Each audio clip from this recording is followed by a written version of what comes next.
Yeah, I think, with this being a resale shop, I got the higher brand stuff.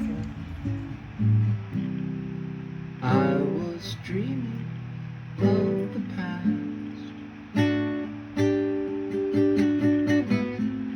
and my heart was beating fast. I began to lose control. I began to lose control. I didn't mean to hurt you. I didn't mean to make you cry.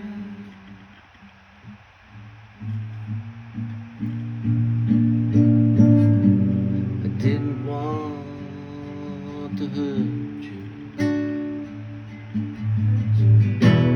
Just Jessica.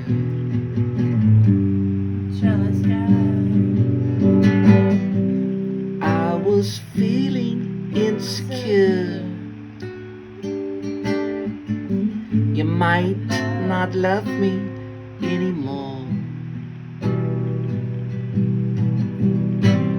I was shivering inside. I was shivering inside.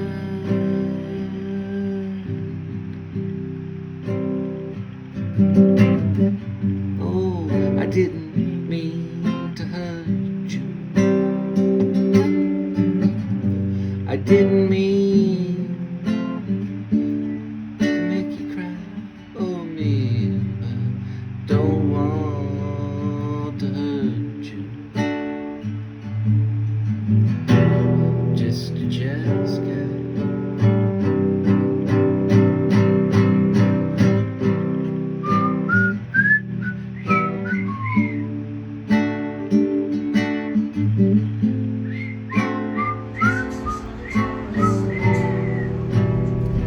I really know nothing about Kevin Morby other than the fact that he's from Texas. And I think he's a good musician. I think the Lennon Cole Band is going to do a cover of Beautiful Strangers.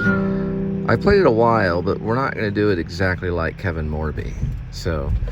But we're not going to change it up too much. Like, we're not using violins or tubas or what's the other thing? I don't know. Accordion. I mean, that would be cool too, but it'd be nice to be able to do that. Looks like there may be rain coming up. But regardless, I'll find out about him. If you know anything about him, leave a comment. I know he's from the Panhandle, and he became famous. He's a big Lou Reed fan. He likes Lou Reed. In this song, it starts with like, if you ever hear that thunder, put your eyes in the sky, boy, and wonder. Maybe there's a kingdom. Anyway, so it's that kind of thing. And I'm going to see what Linda can do with maybe some of the like backup vocal kind of things. She goes, sweetheart, I'm turning this way. But, like I said, I think it's good. I'm going to listen to it for a while. Try to get some of the lyrics. We were about to do a cover of Beautiful Stranger. We were going to do it. And I don't know about my story about the guitar string and the thing breaking. So the guitar it's still there. I can still play the guitar. But there's a little round pearl thing that I have to wrap it a certain way. So I've rigged the guitar. We're hanging on by a string. So I have to be careful. I can't do a lot of Jimi Hendrix. So I asked Linda, I said, hey, let's plan Christmas presents. I said, what about a guitar? She said, do you want a baby or a guitar? I said, a baby. She said, okay, you'll get your guitar. We've got 82 hits on She Might Be Having a Baby. Meaning, we got a lot of news about she might be having a baby. I don't know. But regardless, we're going to focus on the guitar. Guitar. Guitar. The guitar. The guitar. Guitar, okay? The guitar. We're going to focus on the guitar. So, Christmas presents, we're preparing. We got 6 months to prepare for Christmas. Well, we've got a whole year in some cases, depending on when I say this, but I'm saying it on June 28th, so roughly 6 months. If you want to get scientific, it's probably 5 months. July, August, September, October, November, December. About 6 months. No, it's 6 months. About 6 months or so. So we're going to try to do a cover. We're not going to put it on SoundCloud. We only have a limited amount of our songs on SoundCloud. I don't know if you know, but I have about 600 or more songs on SoundCloud. A lot of songs, Bob Dylan style. Not saying I'm better than Bob Dylan, but he's kind of my Woody Guthrie. When Woody Guthrie was Bob Dylan's, Bob Dylan went after Woody Guthrie. He pursued Woody Guthrie's footsteps. I'm not saying that I'm pursuing Bob Dylan's footsteps, but a lot of people, look up to the guy, if you know what I mean. We all have heroes. But Kevin Morby, he followed Lou Reed. He liked the Lou Reed thing, which I don't think he sounds a lot like Lou Reed. I always thought he sounded a little like Dylan, like Bob Dylan. Then I found out this guy likes Lou Reed. So anyway, Beautiful Strangers is kind of a protest song in a way. It mentions a guy named Freddie Gray, right? And Freddie was executed by the police, if I'm not mistaken. Or leave a comment if you know anything about Freddie Gray. But the song is a good song. I think it's an important song. And I've attempted to do it. Now, I'm also a John Ritter fan. I'll get into John Ritter later. Right now, we're focusing on Kevin Morby. Now, this morning, I was thinking about Fran Lebowitz. We're still focusing on Kevin Morby. I could hear her all the way from New York in my head. Like, what is this guy talking about? He's not in New York. He's not even walking around. That kind of thing. But the thing is like, I don't care, Fran Lebowitz. I didn't do anything to your pizza. In the fact that, what did I do to you? And she doesn't even know who I am. But that's okay. Because she knows who Martin Scorsese is, and we all know who Martin Scorsese is, so now we know who Fran Lebowitz is. Now we're going back to Kevin Morby. So the reason I'm mentioning all these people is because I'm trying to talk about Kevin Morby. And I think the idea behind his music is that he's kind of colorful and poetic. So he goes to other places. I was trying to recall his music without looking up the lyrics, and it was very difficult. Like some of Elliott Smith's stuff, you can recall it because it's more colloquial. If you look up the word colloquial, which is like everyday speech. And Kevin Morby is kind of like that. But he's a little morbid, Kevin Morby. He talks about helicopters in the song, these choppers overhead, 49 dead kind of thing. So it to me, it sounds protest. It sounds Bob Dylan, but we're gonna give him the Lou Reed thing. Okay, so he likes Lou Reed. I think it's because what Lou Reed was doing was what he was trying to do, which was simplify the crap out of everything. Like Lou Reed didn't give a shit. He didn't care. He's playing his music. Okay, you like it, that's fine. You don't have to. I don't want you to, right? He didn't care. He never cared. But he's Lou Reed. And he's passed away. Now we have Kevin Morby. Now I want to tell one more thing about this whole Kevin Morby thing, since I went all over the place and got poetic. Excuse me. Kevin Morby did do something. So he captured kind of a historical sound of Velvet Underground kind of thing, okay? So we had to get over the Generation X hump and find our voice, okay? So Lou Reed definitely found his voice rather than sleeping on the street, right? So he came close because he was with Andy Warhol in the factory and probably slamming heroin. So Kevin Morby, says, okay, well, Lou Reed wrote these songs down in kind of a real way. And I think, he did it in his own voice, right? So it was that kind of thing. I remember I did a cover of Sweet Nothing, Oh Sweet Nothing, and he uses the word of rather than off. Right? If you know Lou Reed, you'll know what I'm talking about. He didn't use the word off. He used the word of in a certain thing. Right? I rep this shirt. He get the shirt right of his back. Right? Well, that was probably a mistake, maybe. or that was really his voice, but people don't talk that way. But yet Lou Reed kind of like it worked, even though that wasn't the way people talked, right? It was a weird way of talking. No one says, you know, he ripped the shirt right of his back. Okay, but Lou Reed did, and it was okay. We accepted it because it's still English to a certain degree. No love, you know. But I think ultimately, he was trying to find a voice that was already there. And I think ultimately, it worked. So it was kind of like, I'm borrowing this moment of time, this underground movement. I'm borrowing it because I need to. But he wasn't saying, you know, of my back. But he's also talking about a guy named Freddie Gray and Beautiful Strangers. Right? I'm so sorry, Freddie Gray. And I did some research on who Freddie Gray was. So Lou Reed kind of created these characters in Sweet Nothing, right? He talked about these people's names and he mentioned them, and they all had different stories, right?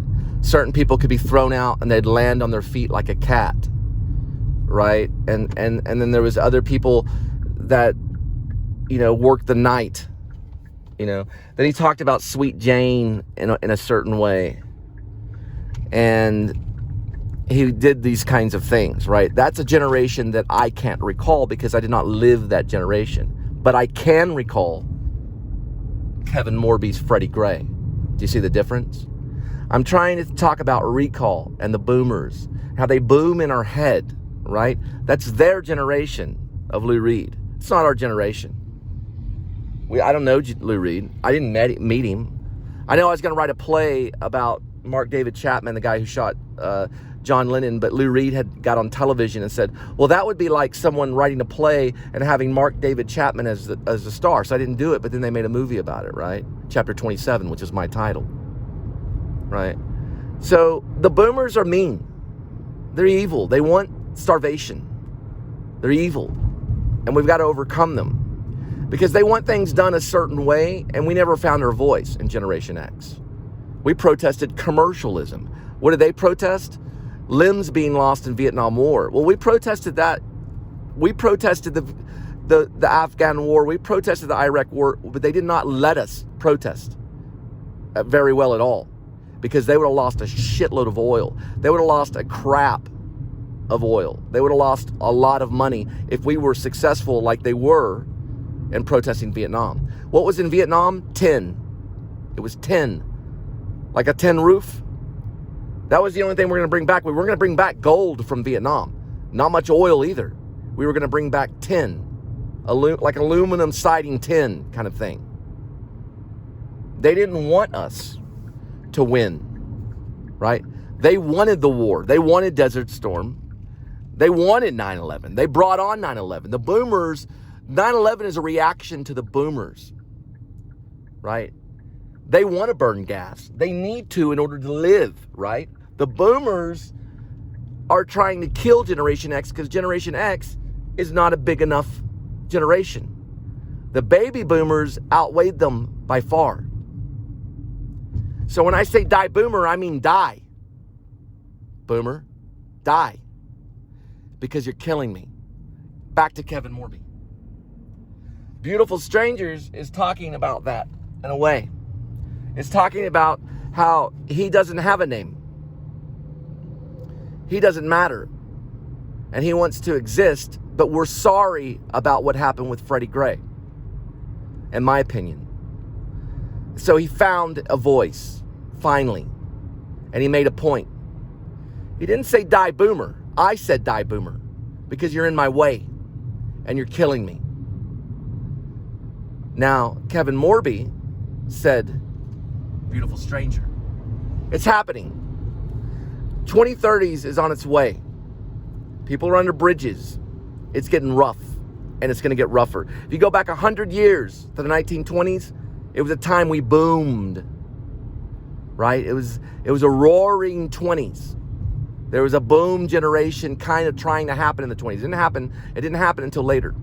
The boom generation happened later. They were born out of the 40s. So it'll happen again. But what I'm saying now is that we need to prepare for the next 10 years because we're in trouble. And the boomers need to let go and allow those to speak out that need to speak out and have a voice. He found it. So we're going to cover it. I think that's explanation enough if you're from Generation X. If you support the boomers, don't listen. But if you're trying to find a voice and you're lost and you're out there finding filming locations, you don't know what the hell you're doing, and you're filming Miami Connection and it just doesn't make any sense, that's because you're lost in Generation X, and it's okay. You found a voice, go with it. You found a way around them. You found a niche, and they like your creativity because you like Pepsi. Do you understand? So buy more oil, go out into Iraq and drive your little tank around and save the poor boomers. Because, oh, I'm a poor boomer, right? Oh, poor boomer. Well, I'm not a boomer. I'm Generation X. So basically, if I lose my voice, I have no choice but to go quiet, right? So Generation X is not for the boomers. And so we are now taking control, and it's time for them to go like to hospice or to go to the hospital or retirement homes or wherever they go, right? So we have to find our voice. We have to stand up. We have to, whatever it may be, it doesn't matter. Whatever the voice is, impeach whoever, it doesn't matter, and just impeach them. Shut up. We're taking control now. We're kind of waking up really, really quick because we can't always do what they want us to do so that they can stuff their mouth. Basically, what I'm saying is this and only this. The boomers are wrong, okay? They'll drag you down with them, right? Mom, Pa, they'll drag you down. It says in the Bible, when you marry, you leave your mother and you leave your father, right? And that will happen. You will leave your mother and you will leave your father. You will leave that generation completely behind and you will move on. Or you'll be doing Uber Eats. You see what I'm saying? So you have to leave them because you have to pick yourself up by the bootstraps and you have to find your voice regardless of what they're doing or what they expect from you. So goodbye, Mom and Dad. I'm going to find my own voice. Do not tell me what to do. Actually, to be honest, stay away from me. And also one more thing. If you do want to leave a comment, also just don't forget to subscribe. Please subscribe because I know my show is provocative and it's kind of a little rebellious, at times. I do make some points and everything. I'm not like going out there and beating up 70-year-olds or anything that are on walkers. I'm not saying that. What I'm trying to say is that we didn't have a Vietnam War, but we're not going to sit here and listen to you and do all your little tricks and trades. I think we need a reconstructing of the whole government, but we also need a reconstructing of ideals. I think we should be pro-life, but I think we should be responsible too, as well as pro-life. So it's not like, go blow up an abortion clinic. No. Don't kill other people because of your ideals. But yeah, we should love babies. I mean, Biden's old. He's not going to fix the problem. It's just not going to work. There's not going to be free health care, really, to be honest. We would like it. It'd be nice. Hell, I would take advantage of it if I could. But it's been going on for more than 20 years now. And I had to go through hell just to see a doctor after getting insulted by some young kid at a Burger King, that didn't want to take any orders, So Generation X has to rise up and we have to take control in one way or another. We have to find a voice. So you're just going to have to help. So right now, just trust me. Just please subscribe. I know I get angry. It's okay. It's kind of the Lenny Bruce kind of thing. I'm not saying I'm Lenny Bruce, but if I am Lenny Bruce, I'm the Protestant version of Lenny Bruce. Let's just put it that way. I don't really see myself as completely him because I don't support everything that he did. But I do think, thank goodness, I do think that that he had some good ideas. But I do identify with this guy a little bit, and I think he has some good ideas too. Because cops shouldn't have the right to go around killing people. And neither should anyone else that are expected to by the boomer generation, you know, kind of thing. Because they were very violent in Vietnam. It was a very violent war. And sometimes soldiers will bring that war over into this land. And same thing with the Afghan war or the Iraqi war or whatever you want to call it, the Middle East war, whatever you need to call it, right? Whatever war that's out there. It could be a war within even our own country. We're at war now with an invisible virus. It's political, right? There's a virus out there that's created a war, right? So we're at war now. This is war. This is what war is like, you know? Keep your 6 foot distance, you know, wear a mask. You know, I've got my mask right here, you know? So there's a lot of things I'll say that's back and forth. It's because we're at war. And at war, there's a panic at times. But it doesn't mean that we need to give up. And we need to respect others' values. And we need to try to do our best to just, you know, love one another. We don't have to get all hippie about it. You can do filming locations. It's fine. We can do it. It's okay. That's a form of protest, I think, in a way, maybe.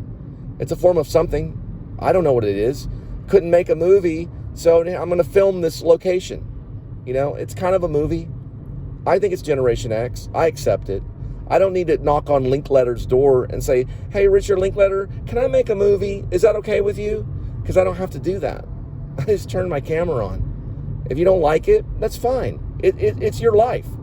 If you do, then all I'm asking is, you know, subscribe so that I can do more, right? So the idea is I made some mistakes, but I want to do more because I'm, you know, here. And so I'm talking about Kevin Morby because this is the music section of my show where I talk about music people that have music instruments and like to go out and play songs and pretend like they're Lou Reed. It's okay. Look at these guys. How is their Social Security working out? You know? How are they doing? Who knows?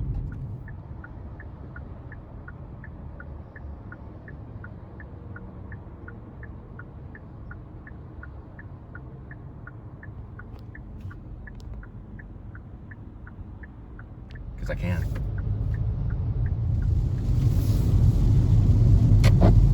Another thing too, if you're a musician and you feel down because you're not getting signed, trust me, listen, there's so many musicians. It took me hours to even find Kevin Morby on the internet because there's so many musicians. It's crazy. But you got all these guys, even Bob Dylan, like Willie Nelson. I mean, come on. I mean, how much studio time do they need? And do they share a lot of the studio time? Do they share a lot of their money? Not really. You know, they're not really signing a lot of musicians, and neither are their studios, and neither are a lot of people that own studio quality sound music and, you know, can produce you and things. They're not really signing people right now because they're all scared crapless, you know. But just keep playing. Get a cheap mic, whatever. Get a cassette tape, whatever it is. Get anything. You know, I have a Zoom. It's kind of a filmmaker's mic, but get something and just record. You can throw it on SoundCloud, but they want $17 a month, which is a lot of money. It's like $170 or more a year. You can actually Drupal.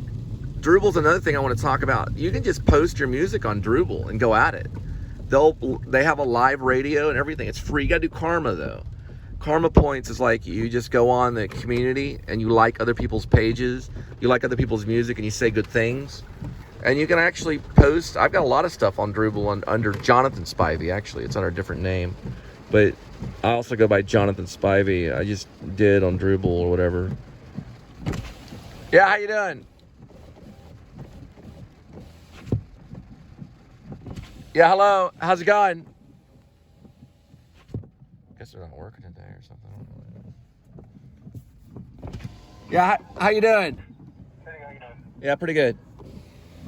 So what I'm getting is like it's all kind of, you know, bullshit kind of thing, you know. But the thing is that I don't care. I'm going to continue doing it.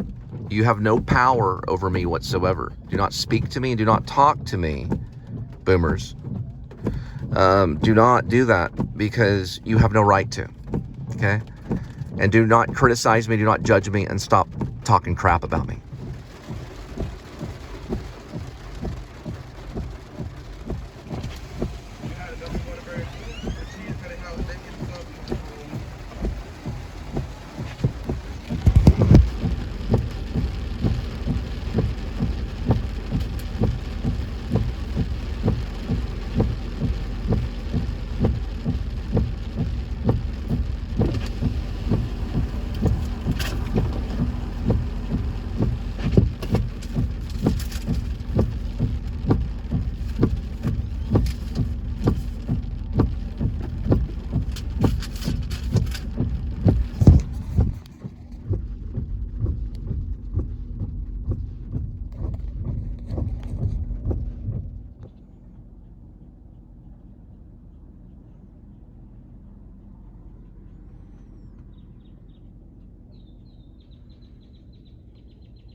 Just a glimpse. Just a little glimpse. Food for friends. So that guy thought I was a weirdo for asking him to stand back 6 feet.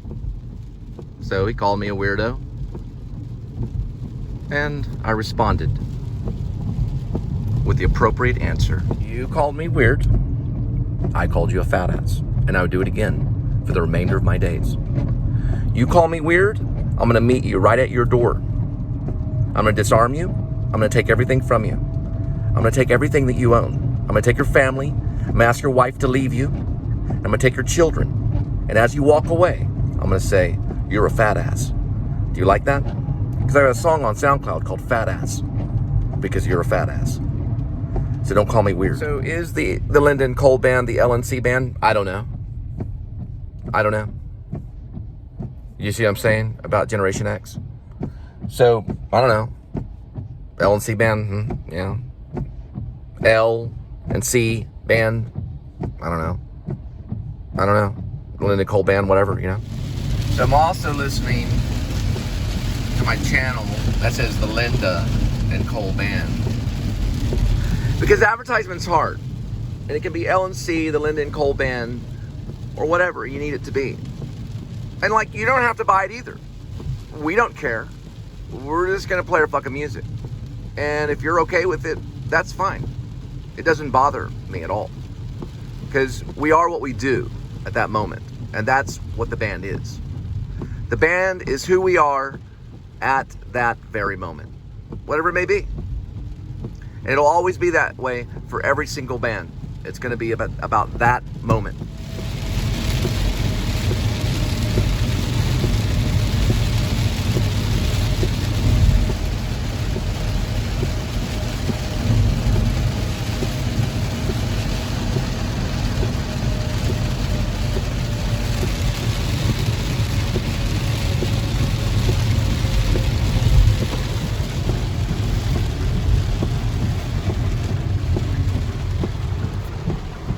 Why don't you do it?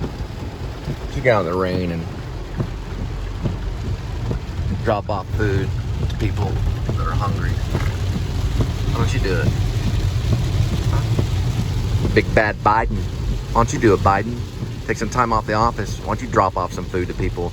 Big bad Biden, too busy killing babies. Sometimes it just gets absurd, you know, the amount of rain that comes through. It gets very absurd.